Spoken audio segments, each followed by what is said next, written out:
ચૂંટણી મહાપર્વના દિવસે હીટવેવની શક્યતા. રાજ્યભરમાં 3 કલાકમાં 4 ડિગ્રી તાપમાન વધી 42 ડિગ્રીએ પહોંચશે. અમદાવાદ ગાંધીનગરમાં યલો એલર્ટ.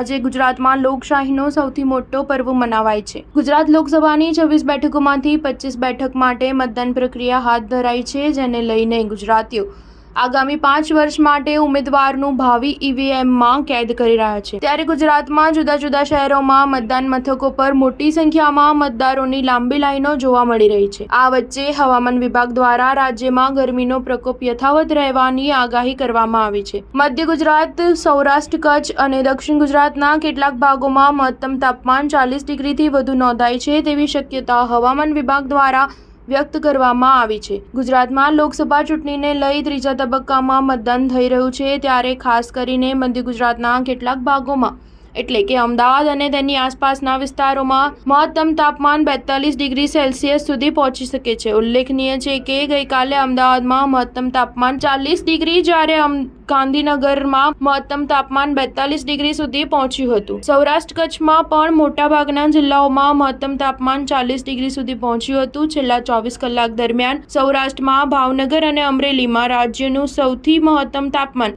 41 ડિગ્રી સેલ્સિયસ નોંધાયું હતું. સ્ટાર ન્યૂઝ 7 હંમેશા સચ્ચાઈની સાથે.